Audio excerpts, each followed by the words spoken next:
Hi friends, welcome to ஸ்லிமாஸ் life.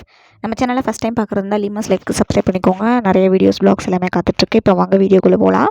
Friends, இன்றைக்கி வந்து நீங்கள் சாட்டர்டே ப்ளாக் தான் பார்க்க போகிறீங்க. என்ன டாபிக்னு உங்களுக்கே தெரியும். நம்ம நார்மலாக ஸ்கூல் ரொட்டீன் அப்படின்னா நம்மளுக்கு ஒரு ரொட்டீன் போவோம். இதுவே வீட்டில் இருந்தாங்க எல்லாருமே அப்படின்னா நம்மளுக்கு இன்னொரு ரொட்டீன் போவோம். அதை தான் இன்றைக்கி நீங்கள் பார்க்க போகிறீங்க. இன்றைக்கி மார்னிங்கே வந்து நம்ம இஞ்சி டீ எப்படி போடுறது அப்படின்றத வந்து பார்த்துடலாம். மார்னிங் வந்து ஒரு 8 o'clock கிட்ட ஆகிடுச்சு. ஸோ லேசி டே எப்படி போகுதுன்றத இன்றைக்கி பார்த்துடலாம். இஞ்சி டீ எப்படி போடுவேன், நான் யூஸ்வலாக எப்படி போடுவேன் அப்படின்னா, ஏலக்காவும் இஞ்சும் இந்த மாதிரி நல்லா தட்டி வச்சுப்பேன். அதை வந்து பால் வந்து காய்ச்சும் போது அது முன்னாடியே போட்டுடணும். அப்போ தான் அந்த ஃப்ளேவர் வந்து நம்மளுக்கு நல்லா இறங்கும். நல்லா சிம்மில் வச்சு அந்த ஏலக்காய் இஞ்சி எல்லாமே வந்து அதோடய ஃப்ளேவர் எல்லாம் இறங்கினதுக்கப்புறம் நம்ம டீத்தில் போட்டு கொதிக்க வச்சு இறக்கிட வேண்டியதான். இது வந்து ரொம்ப டேஸ்டியாக இருக்கும். இந்த மாதிரி மெத்தடில் நீங்கள் ட்ரை பண்ணி பாருங்கள். நான் வந்து டீ வந்து நார்த் சைட்லேருந்து வாங்கிட்டு வந்த டீ. ஸோ வந்து நீங்கள் எந்த பிராண்ட் கிடைக்குதோ அதுவே யூஸ் பண்ணிக்கலாம். ரொம்ப நல்லாயிருக்கும். நான் முன்னாடி வந்து தாஜ் டீ வந்து யூஸ் பண்ணிகிட்ருந்தேன். அது வந்து அந்த டீ தூள் வந்து கொதித்து அது இறக்கிறதுக்கு அது வந்து ரொம்ப லேட் ஆகும். அது வந்து அதோட தூள் பார்த்திங்கன்னா ரொம்ப பெருசு பெருசாக இருக்கும். ஸோ இந்த தடவை கொஞ்சம் சேஞ்ச் பண்ணி பார்க்கலாம் அப்படின்ட்டு வெளியில் போயிருந்தாங்க. அவங்கக்கிட்ட நாங்கள் வாங்கிட்டு வர சொல்லியிருந்தோம். ஸோ இதுவும் நல்லா தான் இருக்குது. நீங்கள் எங்கள் வீட்டு சைடெலாம் பார்த்திங்கன்னா 3 ரோசஸ் போடுவாங்க. அதுவும் நல்லா தான் இருக்கும். அவ்வளோதான். இப்போது நல்லா கொதிச்சு அந்த ஃப்ளேவர்லாம் ஃபுல்லாக இறங்கிடுச்சு பாருங்கள். டீக்கு வந்து எப்போவுமே நான் வந்து வெல்லம் தான் யூஸ் பண்ணுவேன். இந்த மாதிரி சீவி முன்னாடியே வச்சுப்பேன். ஸோ அதையும் சேர்த்துக்கலாம். எப்போவுமே வெல்லம் வந்து கொதிக்கிற பாலில் சர்க்கரை மாதிரி போட்டுறக்கூடாது.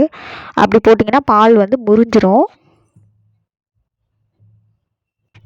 இந்த மாதிரி வெல்லமாக போடுறதுனால நம்மளுக்கு வந்து ஒரு சாட்டிஸ்ஃபிகேஷன், ஹெல்த்தியாக சாப்பிட்றோம் அப்படின்ட்டு. ஆனால் எந்த ஸ்வீட்டாக இருந்தாலும் அளவோடு சாப்பிடுங்க. அதுதான் வந்து நல்லது. இப்போ பார்த்திங்கன்னா அவ்வளோதான், நல்லா கலந்து விட்டுக்க வேண்டியதான். இது கல் மண் இல்லாத சுத்தமான வெல்லம். சப்போஸ் கல் மண் இருக்கிற வெல்லமாக தான் நீங்கள் வெல்லம் கரைஞ்சதுக்கப்புறம் இன்னொரு தடவை வடிகட்டிக்கலாம். அவ்வளோதாங்க, சூப்பரான இஞ்சி ஏலக்காய் டீ வந்து ரெடி ஆகிடுச்சு. வெறும் டீ தூள் போட்டு குடித்து எங்களுக்கு பழக்கமே இல்லை. இந்த மாதிரி போட்டு குடிச்சு தான் பழக்கம். ஸோ இந்த மெத்தடில் நீங்களும் ட்ரை பண்ணி பாருங்கள். செம்ம சூடாக இருந்துச்சு டீ. சூப்பராக மார்னிங் வந்து டீயோடு போயிடுச்சு.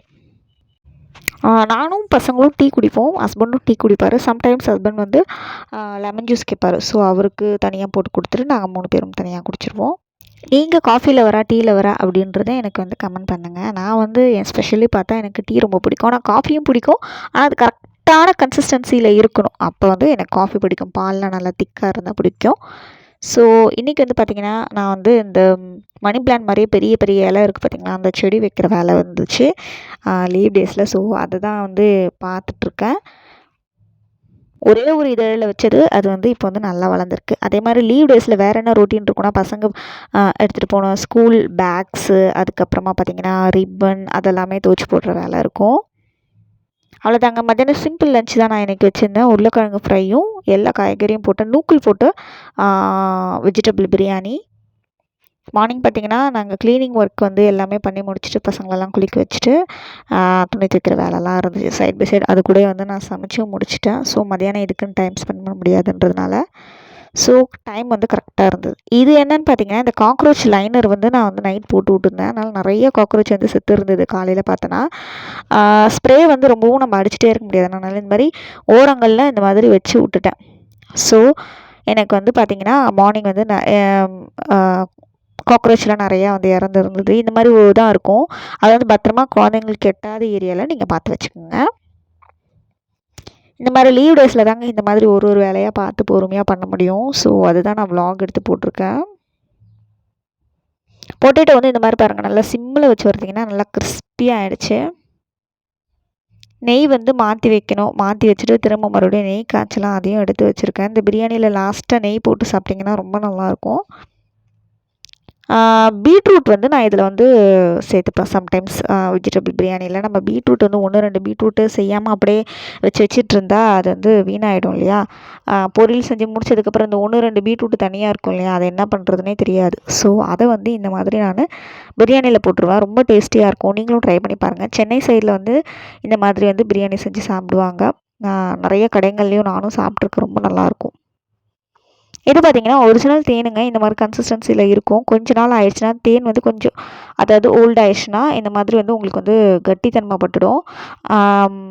இதை வந்து நான் நிறைய வீடியோவில் சொல்லியிருக்கேன். தேன் வந்து நம்ம உடம்புக்கு ரொம்ப நல்லது. நம்ம டெய்லி யூஸ் பண்ணிக்கலாம். இது பார்த்திங்கன்னா நான் எப்போவுமே வந்து இது வந்து புது தேன். ஸோ உங்களுக்கு வந்து இப்படி இருக்கும். தேன் வாங்கும்போதே சொல்லுவாங்க அது கை வச்சு தான் அது புழிஞ்சு எடுப்பாங்க, ஓகேவா? அதனால் அது என்ன ஆகும்னா நம்மளுக்கு இந்த மாதிரி வெயிலில் கொஞ்சம் நேரம் வைக்கணும். அப்படி இல்லையா டபுள் பாயில் மெத்தடில் ஒரு தடவை நீங்கள் சூடு பண்ணி வச்சுக்கலாம். நான் வெயிலில் வச்சு எடுத்து வச்சுட்டேன். இது வந்து ஓல்டு தேன். ஃபஸ்ட்டு அதை காலி பண்ணிவிட்டு அதுக்கப்புறமா புது தேன் யூஸ் பண்ணலாம்னு வச்சுட்ருக்கேன். நெக்ஸ்ட் வேலை பார்த்திங்கன்னா பசங்களுக்கு எல்லாமே எண்ணெய் தடவி ஃபுல்லாக வந்து தலைக்கு வந்து வச்சுருக்கேன். நல்லெண்ணெய் தடவி கேட்ச் கிளிப் போட்டு எவ்வளோ தான் எண்ணெய் தடவினாலும் அவங்களுக்கு அது முடியல நல்லா இழுத்துக்குது. ஸோ ரிலாக்ஸாக லீவ் டேஸில் இந்த மாதிரி தான் போயிட்டுருக்கு.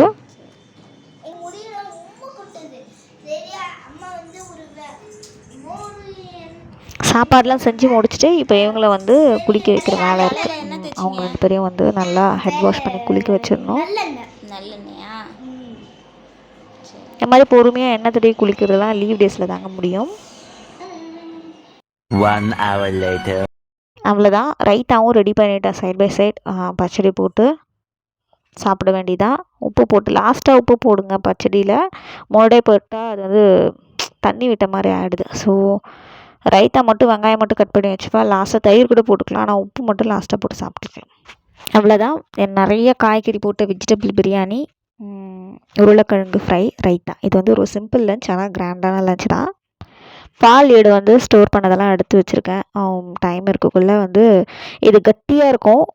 கொஞ்சம் இளவுறதுக்கு லேட் ஆகும். ஸோ நம்மளுக்கு டைம் இருந்துச்சுன்னா நெய் செஞ்சு எடுத்து வச்சிடலாம் அப்படின்ட்டு எடுத்து வச்சுருக்கேன். மத்தியானம் ஒரு குட்டி தூக்கம் போட்டுட்டு ரிலாக்ஸாக ஈவினிங் வந்து எல்லாேருக்கும் பால் தான் காய்ச்சி கொடுத்தேன்.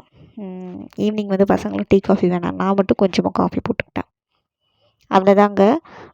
நைட் பார்த்திங்கன்னா விளக்கேற்றியாச்சு. ஒரு 7:30 கிட்ட பசங்களுக்கு வந்து பாடம் சொல்லி கொடுத்துட்டு மறுநாள் சண்டே அப்படின்றதுனால ரொம்ப பெருசாலாம் யாரும் படிக்கல. ஸோ அந்த அரளிப்பூ கட்டின பார்த்திங்களா, அது வந்து ஃபஸ்ட்டு பூத்துச்சு மொட்டை மாடியில். நம்ம மொட்டை மாடிக்கு போகிறப்ப அப்புறமா உங்களுக்கு காமிக்கிறேன்.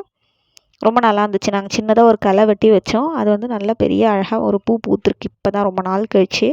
இனிமேல் வந்து நிறைய பூ பூக்கும்னு நினைக்கிறேன். அவ்வளோதாங்க. இங்கே வந்து பசங்க வந்து நம்ம ஊர் அந்த தமிழ் படிப்பாங்க. இங்கே வந்து மெயின் லாங்குவேஜ் வந்து கன்னடா வச்சுருக்காங்க. ஒரு சப்ஜெக்ட் கன்னடா கண்டிப்பாக படித்தாகணும் இந்த ஊரில். நம்ம ஊரில் ஹிந்தி கூட எடுத்துக்கலாம் ஆப்ஷனல். பட் இங்கே வந்து ஹிந்தி கன்னடா 2மே படித்தாகணும். ஸோ எக்ஸ்ட்ரா ஒரு லாங்குவேஜ் கற்றுக்கிறது நல்லது தான். பசங்களுக்கு தமிழும் எழுத படிக்க கண்டிப்பாக கற்றும் தரணுங்க. லீவ் நாள் ஆனால் இப்படி தாங்க வந்து எங்கள் ரொட்டீன் வந்து போகும். நைட் பார்த்திங்கன்னா டின்னர் நான் வந்து ஃப்ரூட்ஸ் மட்டும் எடுத்துக்கிட்டேன். பசங்களுக்கு மட்டும் தோசை ஊற்றி கொடுத்துட்டேன். அவ்வளோதாங்க. லீவ் நாள் ஆனால் எங்களோட ரொட்டீன் வந்து இந்த மாதிரி தான் போயிட்டுருக்கு. இதுக்கு நடுவில் வெளியில் போகிற வேலை இருந்தால் அதுவும் ப்ளஸ் ஆகிடும். ஓகே ஃப்ரெண்ட்ஸ், இந்த விளாக் வந்து நான் இதோட முடிச்சுக்கிறேன். இன்னொரு விளாகில் உங்களை மீட் பண்ணுறேன். அண்டில் தென் டேக் கேர், பாய். இந்த விளாக் பிடிச்சிருந்தா லைக் போட மறந்துடாதீங்க கண்டிப்பாக. தேங்க்யூ.